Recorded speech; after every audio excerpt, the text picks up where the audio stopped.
Hello friends, स्वागत है आप सबका आपके अपने यूट्यूब चैनल सीटेट मंत्रा पर। और जैसा कि आप अपनी स्क्रीन पर देख सकते हैं, आज हम डिस्कस करेंगे इंग्लिश पेडागोजी के कुछ इंपॉर्टेंट क्वेश्चंस। तो आइए विदाउट एनी लेट हम अपनी क्लास को स्टार्ट करते हैं और देखते हैं हमारा आज का सबसे पहला क्वेश्चन क्या है।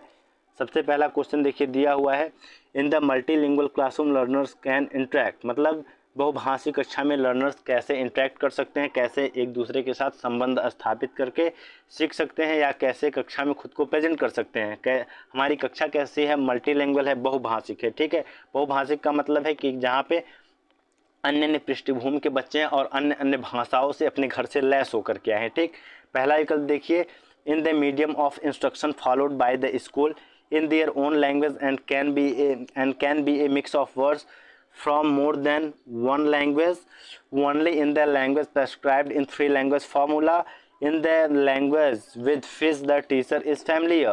मतलब in the medium of instruction followed by the school, ऐसे इंस्ट्रक्शन में जो कि ऐसे माध्यम में जो कि स्कूल द्वारा फॉलो किया गया है, स्कूल द्वारा बनाया गया है, ये आपका गलत है। देखिए, जब भी मल्टी लैंग्वेज क्लासरूम होगा तो वहाँ पे बच्चा क्या होगा, बच्चा कोई भी लैंग्वेज यूज कर सकता है। बेसिकली वो अपने मदर टंग को यूज करेगा, जो अपने घर से सीख कर के आया है वो उसको यूज करेगा। आप उसके ऊपर कोई भी लैंग्वेज थोपेंगे नहीं कि इंग्लिश की क्लास है तो इंग्लिश ही बोलना है, इंग्लिश में ही तुमको इंग्लिश के वर्ड्स ही यूज करने हैं, ये आपके लिए गलत होगा। हमारे प्राइमरी लेवल पे जो हमारा NCF है, नेशनल करिकुलम फ्रेमवर्क 2005 है, ये क्या कहता है कि प्राइमरी लेवल एलिमेंट्री लेवल पे हमारा जो बच्चा है वो अपने मदर टंग को ही यूज करेगा, टीचर कोई प्रेशर नहीं डालेगा उसके ऊपर। तो यहाँ पे क्या किया जा रहा है, प्रेशर डाला जा रहा है कि बच्चा किस में इंटरेक्ट करेगा, medium of instruction followed by the school. बिल्कुल गलत है। वो किस में वो क्या फॉलो करेगा, वो फॉलो करेगा जो उसका मन करेगा। ठीक है, जो अपने घर से सीख के आया है, स्कूल उसमें हस्तक्षेप नहीं करेगा। बी देखिए, in their own language and can be a mix of words from more than one language. मतलब स्वयं की भाषा में, और भाषा कैसी हो सकती है जिसमें एक या एक से अधिक भाषाओं के शब्द मिक्स हों। ठीक, तो ये विकल्प आपका बिल्कुल सही। देखिए दोस्त, कोई भी हो, ठीक है, दुनिया में कोई भी कहीं का भी बच्चा हो, इंडिया, अमेरिका, रूस, जापान, एनीवेयर, सबके लैंग्वेज में क्या होता है कि एक भाषा से अधिक भाषाओं के शब्द ऑटोमेटिकली मिले होते हैं। जैसे हमारे हिंदी में ही देख लीजिए, हम कितने सारे उर्दू के वर्ड यूज़ करते हैं, हम कितने सारे फारसी यूज़ करते हैं, हम कितने सारे जैपनीज वर्ड यूज़ करते हैं, हमको पता ही नहीं होता है। ठीक है, तो ये स्वाभाविक है कि बच्चा अपने स्वयं की भाषा में तो करेगा ही करेगा, ये तो NCF आपका कह रहा है। लेकिन ये जो दूसरी बात है कि from more than one language, ये बिल्कुल सही है, क्योंकि कोई भी लैंग्वेज एक भाषा में होता ही नहीं है, उसका स्वयं का कोई एक भाषा होता ही नहीं। इंग्लिश भी आप देखेंगे तो उसमें आपके फ्रेंच, डच, ठीक है, ये सब लैंग्वेज के क्या होते हैं, वर्ड्स मिल जाएंगे। ठीक, तो ये आपका जो बी विकल्प है आपका बिल्कुल सही है। श्री कह रहा है only in the language prescribed in three language formula. ऐसा नहीं है दोस्त, बच्चे के लिए जो एलिमेंट्री लेवल पे है वो है उसका ओन लैंग्वेज, उसका मदर टंग जो अपने घर से लेके आया है। ठीक है, थ्री लैंग्वेज फार्मूला ठीक है, प्रेस्क्राइब है, हमारी जो NEP है, नेशनल एजुकेशन पॉलिसी 1968 है, ये प्रावधान की है थ्री लैंग्वेज फार्मूले का। लेकिन जो मेन चीज़ है इंटरेक्ट करने के लिए बच्चे को, उसका मदर टंग है, उसका ओन लैंग्वेज है जो बच्चा अपने घर से लेकर के आया है। ठीक है, in the language with which the teacher is familiar, मतलब ऐसे भाषा में जिसके साथ टीचर फैमिलियर है, टीचर परिचित है। देखिए, बच्चे को इंटरेक्ट करना है, टीचर को नहीं। ठीक, तो टीचर के लिए नहीं है। देखिए, टीचर बच्चे के लिए है, बच्चा टीचर के लिए नहीं है। ठीक है, टीचर की मनमानी नहीं चलनी होती है, बच्चे की मनमानी चलेगी। ठीक है, बच्चा अगर सो के पढ़ना चाहेगा ना, तो हमारा ऐसा लैंग्वेज है, हमारा ऐसा सिस्टम है कि बच्चा अगर लेट के सोना चाहता है तो अगर टीचर को पॉसिबल हो तो व्यवस्था करे कि बच्चा हमारे क्लास में लेट पाए। ठीक, बच्चे के ऊपर प्रेशर नहीं डालना, उसको फ्री रखना है। ठीक है, स्वतंत्र रखना है, जिससे बच्चा एक्टिवली क्या कर पाए, लर्निंग कर पाए। तो आपका जो बी विकल्प है यहाँ पे वो बिल्कुल सही है। दूसरे प्रश्न की ओर चलते हैं। दूसरा प्रश्न देखिए, कह रहा है which among the following does not come under meaning based activities. मतलब इनमें में से कौन सी ऐसी गतिविधि है जो मीनिंग बेस्ड नहीं है, जो अर्थ निर्माण में, बच्चे के अर्थ निर्माण में कम महत्वपूर्ण है। ठीक है, इंटरेक्टिंग विद द टेक्स्ट, मतलब टेक्स्ट के साथ जो लिखित सामग्री है उसके साथ बच्चा इंटरेक्ट करे, ये तो अच्छी बात है, उसके साथ इंटरेक्ट कर रहा है, पढ़ के समझ रहा है। ठीक, ये बात आपकी बहुत अच्छी है। यूजिंग प्रीवियस नॉलेज, ये भी आपका बहुत अच्छा है। देखिए, चाहे बच्चा खुद से पढ़े या टीचर उसको पढ़ाए, वो प्रीवियस नॉलेज के ही आधार पर नए चीज़ों को क्या करता है, उनका अधिगम करता है, उनके बारे में नए जो संप्रत्यय होते हैं, नए कॉन्सेप्ट होते हैं, उनको वो क्या करता है, अपने स्वयं में ग्रहण करता है, अपने ओल्ड स्कीमा में क्या करता है, नए स्कीमा को एग्जिस्ट करता है, ठीक है। उसके स्कीमा में क्या होता है, चेंजेस आती हैं। उसका जो प्रीवियस नॉलेज है वो इसका क्या है, आपका ये स्कीमा है जो कि पहले से बना हुआ है। अब जो इसी के आधार पर नई चीज़ों को पढ़ेगा फिर उसके स्कीमा में चेंज हो जाएगा। तो ये आपका बिल्कुल बात सही है, ठीक है। Reading the text and then narrating the same to peers, मतलब किसी टेक्स्ट को पढ़ना, किसी लिखित वस्तु को पढ़ना, उसके बाद से उसका वर्णन करना अपने साथियों के साथ, ये भी आपका बिल्कुल सही है। यहाँ भी बच्चा सक्रिय है। डी कैर reading out every word aloud and translating, देखिए हर शब्द को जोर जोर से पढ़ना, बोल बोल के पढ़ना और उसका अनुवाद करना, ये आपका गलत है। देखिए जब भी बच्चा प्राइमरी लेवल पे या बड़े लेवल पे कोई भी अगर बंदा या कोई भी व्यक्ति है जो लैंग्वेज सीख रहा है, ठीक है, उसके लिए ये होता है कि जो लैंग्वेज है उसको ट्रांसलेट करके ना सीखे बल्कि उसको गेस करे, वर्ड्स का गेस करके हमको मीनिंग निकालना होता है, ठीक है। तो ट्रांसलेट करने का हमारा कोई उद्देश्य नहीं होता है, चाहे वो प्राइमरी स्तर हो चाहे वो उच्च स्तर हो, ठीक है। बस क्या होना चाहिए कि बच्चा इंग्लिश पढ़ के उसका अर्थ स्वयं में समझ जाए, दूसरे को हिंदी में बता पाए या नहीं ये मैटर नहीं करता है, बस उसको खुद वो समझ जाए, ठीक। तो ये आपका गलत है। जो आपका सही है वो आपका तीनों से अच्छा पूछा है, डज नॉट कम अंडर, मतलब जो गलत है वही सही है। तो देखिए सही वाले सब गलत हो जाएंगे और जो गलत था यहाँ आपका, ये आपका डी वाला विकल्प आपका सही हो जाएगा, ठीक है। आइए तीसरे प्रश्न की ओर चलते हैं। तीसरा प्रश्न कह रहा है कि which one of the following is best important in enhancing speaking skill of children, मतलब इनमें से कौन सा ऐसा है जो कि बच्चों की स्पीकिंग स्किल मतलब बोलने के कौशल को क्या करेगा, इन्हेंस करेगा, गति प्रदान करेगा, ठीक है। Listening patiently to the childrens talk, मतलब बच्चे का जो टॉक है, बच्चे का जो बात करना उसको धैर्यतापूर्वक सुनना। Giving them an opportunity to express their feeling and ideas. Asking close ended questions, मतलब उनसे क्लोज एंडेड क्वेश्चंस पूछना। क्लोज एंडेड क्वेश्चंस का मतलब होता है कि जिनके आंसर पहले से फिक्स होते हैं, ठीक है। जैसे what is the name of your country, तो बच्चा बता देगा my countries name is India. तो ये आपका एक क्लोज एंडेड क्वेश्चन था, ठीक है। Organizing discussion on a given topic, एक टॉपिक दे देना और उन पे बच्चों को कह देना कि वो डिस्कस करें। देखिए दोस्त हमको क्या चाहिए होता है, बेस्ट ऑप्शन चाहिए होता है, ठीक है। देखिए ये भी गलत नहीं है, ठीक है। बच्चा डिस्कस करेगा तो वहाँ पे भी उसके स्पीकिंग स्किल का क्या होगा, इन्हेंस होगी उसकी स्पीकिंग स्किल, ठीक। लेकिन जो ग्रुप डिस्कशन होता है, ठीक है, ये सब थोड़ा जब बच्चे बड़े हो जाते हैं उसके लिए, आप प्रश्न जो हल कर रहे हैं वो प्राइमरी स्तर के बच्चे के लिए कर रहे हैं और यहाँ पे जो बच्चे के लिए सबसे सहज हो, जहाँ बच्चा सबसे सक्रिय हो वो सही होगा, ठीक है। क्लोज एंडेड क्वेश्चंस तो सही होगा ही नहीं, क्योंकि ये आपका जो होता है कन्वर्जेंट थिंकिंग वालों के लिए होता है। ऐसे बच्चे जो कन्वर्जेंट थिंकिंग रखते हैं, ठीक है, मतलब जो क्रिएटिव नहीं होते हैं, ऐसे बच्चे क्लोज एंडेड क्वेश्चंस पसंद करते हैं। लेकिन जो बच्चा क्रिएटिव होता है उसको ओपन एंडेड क्वेश्चंस चाहिए, ठीक है। Giving them an opportunity to express their feeling and ideas, ये आपका देखिए बिल्कुल सही, क्योंकि यहाँ बच्चे को आप क्या करें, अपॉर्चुनिटी दे रहे हैं, मौका दे रहे हैं उसके आइडियाज़, फीलिंग, उसकी भावनाओं और विचारों को क्या करने के लिए, एक्सप्रेस करने के लिए, उनकी अभिव्यक्ति करने के लिए। तो बच्चे को मौका दे और खुद की भावनाओं की अभिव्यक्ति और क्या कर रहा है, विचारों की अभिव्यक्ति कर रहा है। तो यहाँ बिल्कुल सही, क्योंकि आप उसको यहाँ डी विकल्प में देखिए, कोई टॉपिक दे दिए उस पर वो ग्रुप डिस्कशन करे, ठीक है। बच्चे के पास अभी प्राइमरी स्तर पर इतना नॉलेज नहीं होता कि वो किसी टॉपिक को लेकर ग्रुप डिस्कस करे, लेकिन हाँ इतना ज़रूर है कि वो अपनी बातों को, जो उसके फीलिंग्स है, जो उसके आइडियाज़ हैं, जो कहना चाहता है उसको ज़रूर ट्राई करेगा कहने के लिए। तो ये आपका सबसे अच्छा है। और देखिए listening patiently to childrens talk, ये आपका कुछ नहीं, आप बस बच्चे को पेशेंसली सुन रहे हैं, इससे ऐसा कुछ नहीं होगा। बच्चा सबसे ज़्यादा सक्रिय कहाँ पे है, बी में है, ठीक है। आइए चौथे प्रश्न की ओर चलते हैं। चौथा प्रश्न देखिए क्या कह रहा है, the teacher observe that Praveen could not write a paragraph on her own even after brainstorming the topic, however she was able to write it under adult or peer guidance, this guidance is called, मतलब एक teacher हैं जो कि observe करते हैं, अवलोकन करते हैं अपनी शिक्षार्थी हैं उनकी, कोई उनका नाम प्रवीण है, कि वो किसी पैराग्राफ को खुद से नहीं लिख पाती हैं, लेकिन पहले क्या था कि जब उनको कोई गाइड करता था, ठीक है, कोई उनकी हेल्प करता था, थोड़ा सा उनका कोई सहपाठी हो गया या उनसे कोई बड़ा हो गया, तो उस पैराग्राफ को लिख पाती थी, ठीक है। तो इस चीज़ को, इस गाइडेंस को क्या कहा जाता है, पहला कह रहा है टीम टीचिंग, दूसरा कह रहा है काउंसलिंग, तीसरा कह रहा है इसके फॉलोइंग, चौथा कह रहा है सोशलाइजेशन। देखिए टीम टीचिंग आप समझ रहे होंगे यहाँ पे कोई भी टीम टीचिंग नहीं हो रहा है। टीम टीचिंग में क्या होता है कि एक या एक से अधिक टीचर होगा और बच्चे होते हैं, आपस में इंटरेक्ट करते हैं, सीखते हैं, ठीक है। तो ये टीम टीचिंग नहीं है।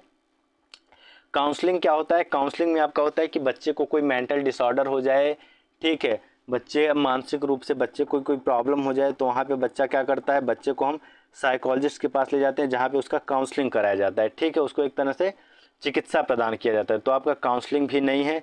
सी कह रहा है इसकी फोल्डिंग और डी कह रहा है सोशलाइजेशन। तो देखिए पैराग्राफ लिखने में कोई भी सोशलाइजेशन नहीं हो रहा है, ठीक। सोशलाइजेशन कब होता है कि जब बच्चा किसी दूसरे के साथ इंटरेक्ट करता है, बोलता है, समाज में जाता है, ठीक है। तो यहाँ सोशलाइजेशन नहीं है।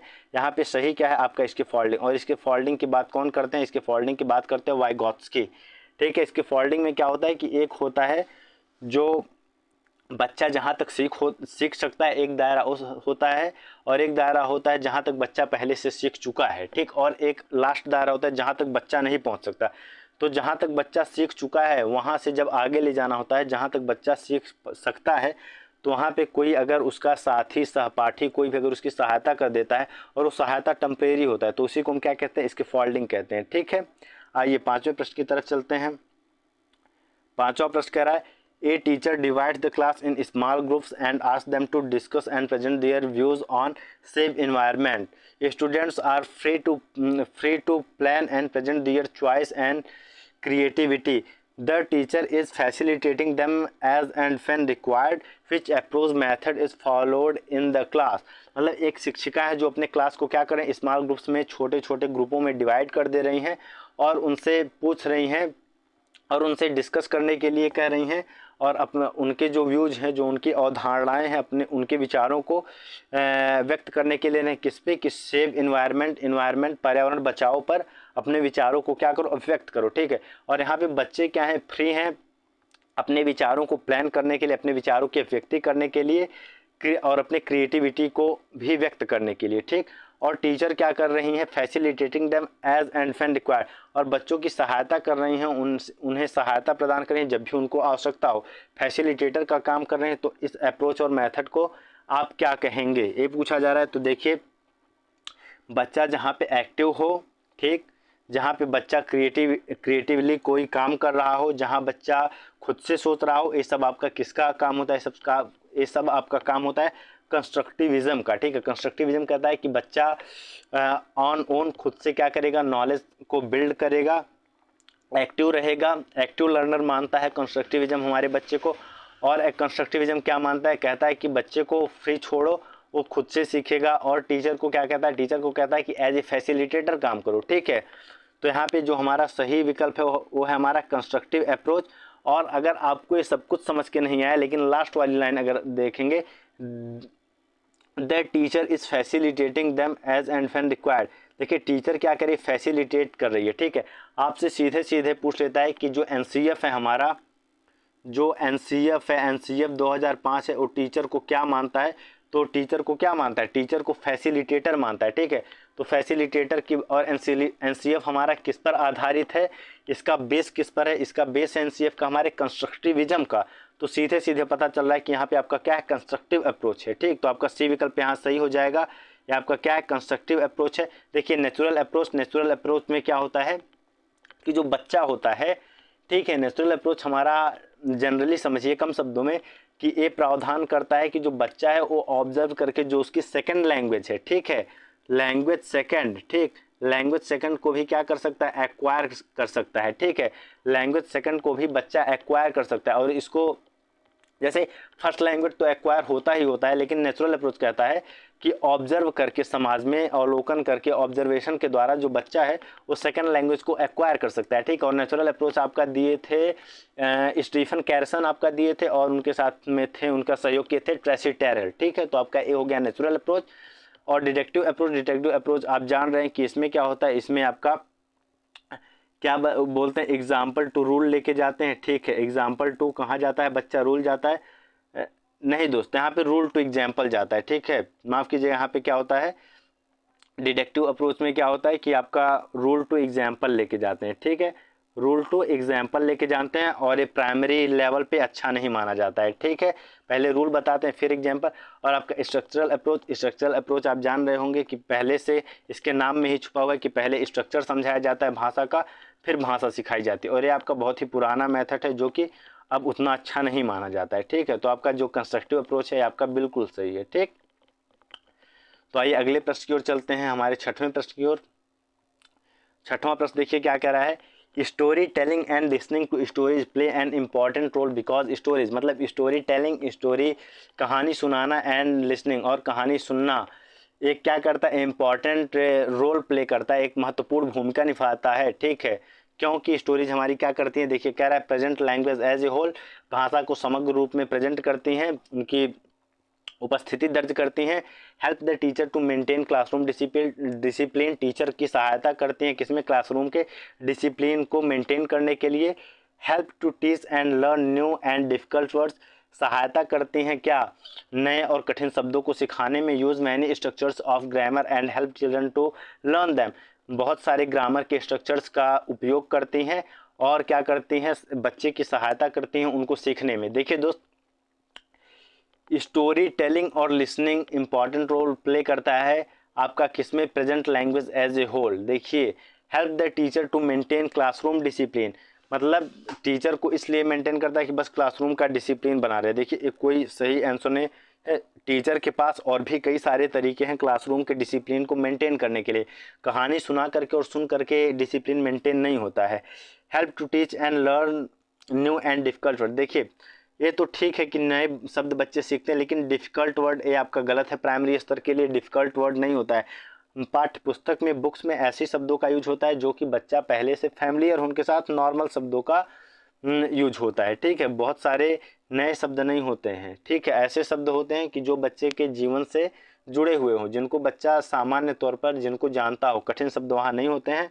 Use many structures of grammar and help children to learn, देखिए बहुत सारे ग्रामर के स्ट्रक्चर्स का यूज कर लेना और बच्चों को उनको हेल्प करने में सहायता करना। देखिए ऐसा नहीं है, बच्चा जो है वो प्राथमिक स्तर पर स्ट्रक्चर के माध्यम से ग्रामर नहीं सीखता है। प्राथमिक स्तर पर बच्चा ग्रामर कैसे सीखता है, बच्चा ग्रामर सीखता है कंटेक्स्ट में। ठीक है, कंटेक्स्ट में, संदर्भ में व्याकरण को सीखता है। आपसे सीधा सीधा पूछ लेता है कि व्याकरण कैसे सिखाना चाहिए, तो आपको व्याकरण कैसे सिखाना है, कंटेक्स्ट में सिखाना है, संदर्भ में सिखाना है। ठीक है, स्ट्रक्चर वगैरह का खेल नहीं चलता है, कंटेक्स्ट में, संदर्भ में ही बच्चा काफ़ी सारा व्याकरण सीख जाता है। तो आपका बचता है विकल्प A, present language as a whole. ये आपका बिल्कुल सही कि लैंग्वेज को समग्र रूप में प्रेजेंट करता है, क्योंकि बच्चा यहाँ पे सुनता भी है, बोलता भी है, एक्टिव होता है। ठीक, सातवें प्रश्न की ओर चलते हैं। सातवां प्रश्न देखिए कह रहा है, a child got admission to a new school, the teacher was surprise to see that she would speak 4 languages fluently but could not speak in English. She is a, मतलब एक बच्ची है जो कि स्कूल में नया एडमिशन लेती है और उसको देख करके टीचर दंग रह जाता है कि वो 4 भाषाओं को बोल सकती है, वो भी अच्छे से फ्लुएंटली, लेकिन अंग्रेजी नहीं बोल पाती है। तो वो बच्ची, सी इज ए, बच्ची को आप क्या मानते हैं। पहला कह रहा है मल्टीलिंगुअल, मल्टीलिंगुअल मतलब होता है कि बहुभाषी है, बहुभाषी का मतलब जिसे बहुत से भाषाएं आते हों। लिंग्विस्ट, लिंग्विस्ट का मतलब होता है आपका भाषा शास्त्री, मतलब जो भाषा के विज्ञान को पढ़ता है। ठीक है, जैसे आपके नॉम चॉम्स्की हैं, स्टीफन कैरिसन हैं, ये सब आपके क्या है, लिंग्विस्ट हैं।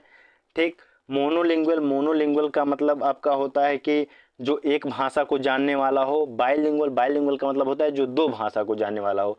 तो देख सकते हैं आप यहाँ पे कि जो बच्ची है वो शी वुड स्पीक 4 लैंग्वेजेस, 4 भाषाओं को बोल रही है, मतलब 2 भाषा तो बोल नहीं रही है। ठीक है, वो मोनोलिंगुअल, एक भाषा का प्रयोग तो करने ले। लिंग्विस्ट, बच्ची भाषा शास्त्री तो है नहीं कि भाषा का विश्लेषण कर रही है, रिसर्च कर रही है, थीसिस लिख रही है, ऐसा तो है नहीं। वो क्या है, वो मल्टीलिंगुअल है। बच्ची क्या है, बहुभाषी है, उसको 2 से अधिक भाषाएं, जिसको भी 2 से अधिक भाषाएं आती हैं उसको मल्टीलिंगुअल माना जाता है। ठीक है, 8वें प्रश्न की ओर आइए।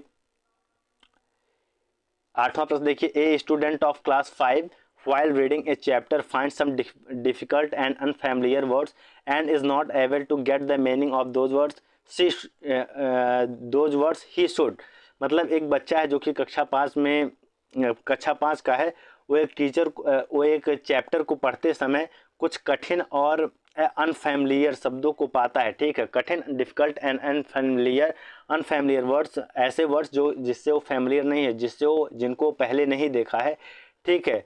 और not able to get the meaning, और क्या है, वो उन वर्डों के जो उन शब्द हैं उनके अर्थों को समझ नहीं पा रहा है, तो उसको क्या करना चाहिए, ये पूछा जा रहा है कि बच्चा कक्षा 5 का है और वो किसी चैप्टर को पढ़ते समय डिफ़िकल्टी महसूस कर रहा है, परेशानी उसको हो रही है, और वो शब्द जो हैं वो अनफैमिलियर हैं, बच्चे के समझ से परे हैं, जिनसे वो पहले नहीं उसकी मुलाकात हुई है, ठीक है, और उनकी मीनिंग नहीं समझ पा रहा है, तो उसे क्या करना चाहिए।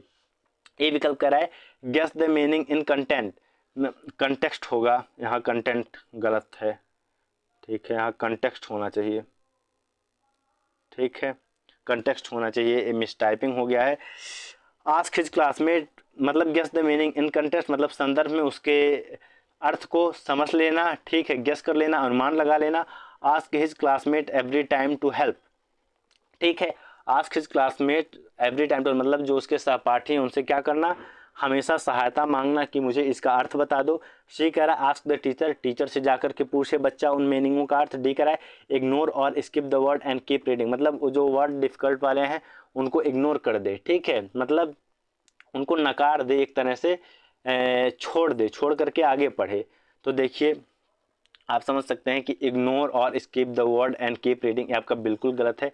देखिए अगर बिना समझे आगे पढ़ेगा तब तो कुछ दिन तक ऐसे करते करते उसकी जो पढ़ने की स्किल है वो एकदम से बैड हो जाएगी, ठीक है, बहुत ही नकारात्मक रूप से प्रभावित हो जाएगी। तो ऐसा नहीं है कि स्किप कर दे वर्ड को, उसको वर्ड को बिना समझे आगे बढ़ना गलत है, ठीक। आज द टीचर, टीचर से जा करके पूछ ले, चलिए ये कुछ हद तक ठीक है कि जाए टीचर से पूछ ले अगर नहीं आ रहा है, ठीक है। और बहुत से लोगों को, आप लोगों में से बहुत से लर्नर होंगे जिनको यही अच्छा भी लग रहा होगा, यही ऑप्शन सी, ठीक है, कि जाए बच्चा टीचर से पूछे।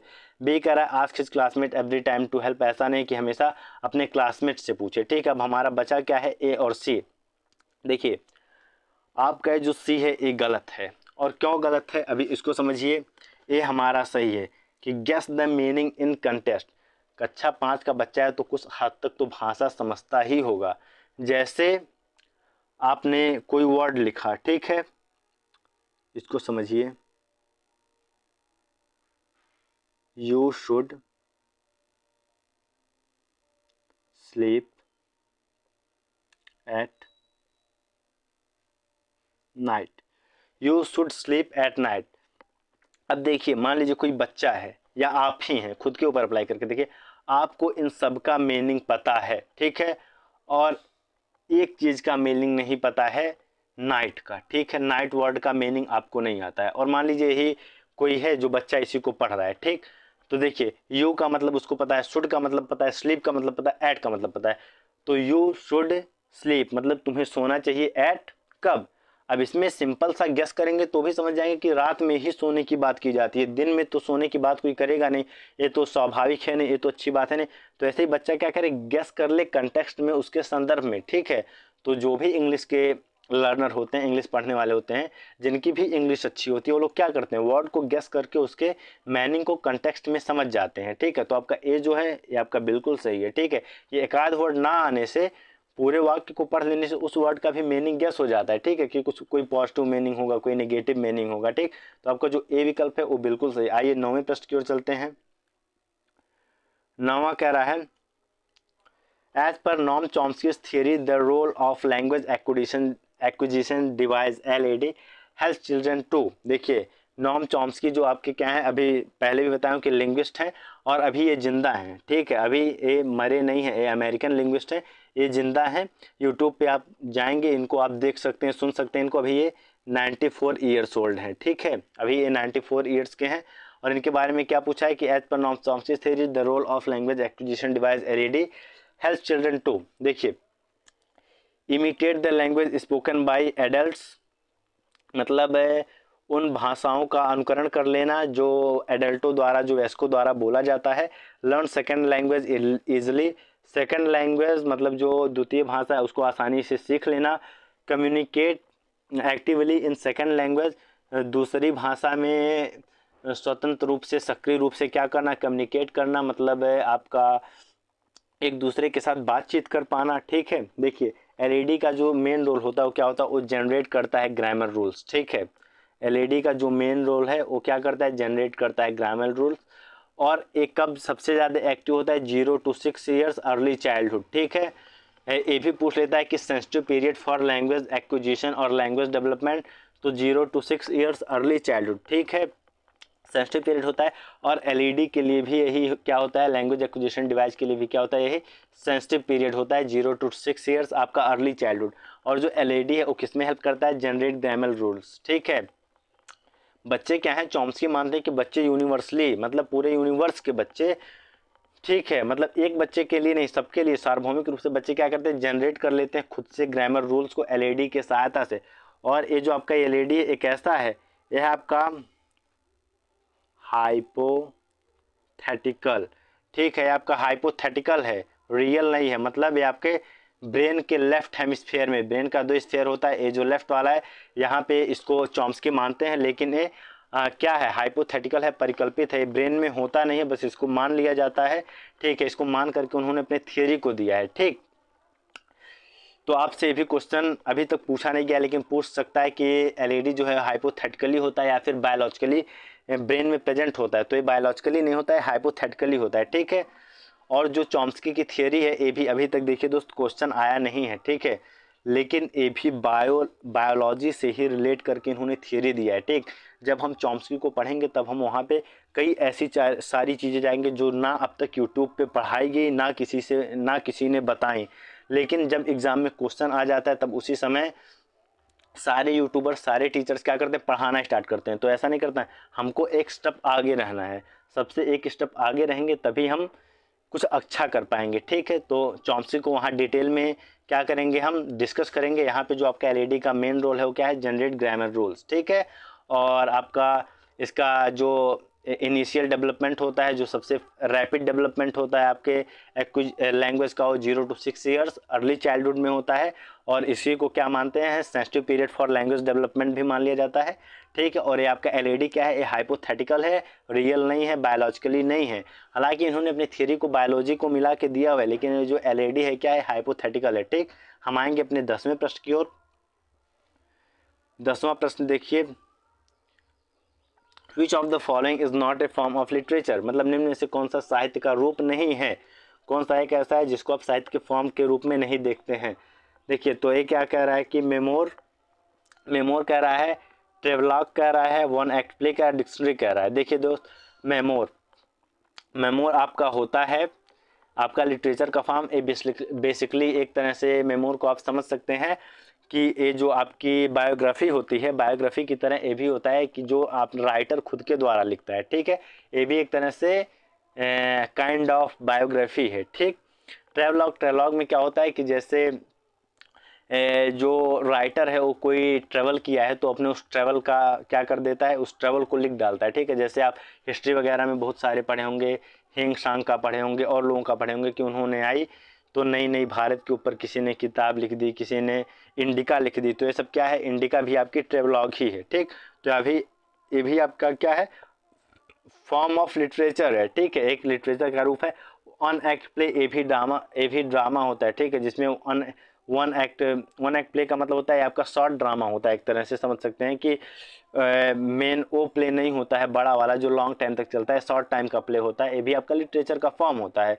लेकिन डिक्शनरी जो है ये आपके लिटरेचर की फॉर्म नहीं होती है, ये केवल डील करती है किसके साथ, वर्ड के साथ। किसके साथ, वर्ड्स के साथ डील करती है, ये लिटरेचर के साथ डील नहीं करती। ठीक है, तो आपका पूछा क्या है, which of the following not पूछा है, तो जो आपका ये सब लिटरेचर से सब बिलोंग करते हैं, लेकिन डिक्शनरी आपकी लिटरेचर से बिलोंग नहीं करती है, तो आपका डी विकल्प सही हो जाएगा। ठीक है दोस्त, तो आपका यहाँ पे सेशन समाप्त होता है। आशा करता हूँ कि आपको ये क्लास समझ में आई होगी। इस क्लास को आप अपने उन दोस्तों के साथ भी शेयर करिए जो सीटेट की प्रिपरेशन कर रहे हैं। ठीक है, जिनसे उनका प्रिपरेशन अच्छे से हो पाए। और अपने इस चैनल को सीटेट मंत्रा को लाइक करिए, शेयर करिए और सब्सक्राइब करिए। ठीक है, थैंक यू सो मच। फिर मिलेंगे कल एक अगली क्लास के साथ। तब तक आप एक बार देखिए, ना समझ में आए, ठीक है, कहीं किसी क्वेश्चन को समझने में प्रॉब्लम हो तो दोबारा देखिएगा, दोबारा होपफुली आपको समझ में आ जाएगा। ठीक है, तो बने रहिए पूरे जुनून के साथ। ठीक है, थैंक यू सो मच।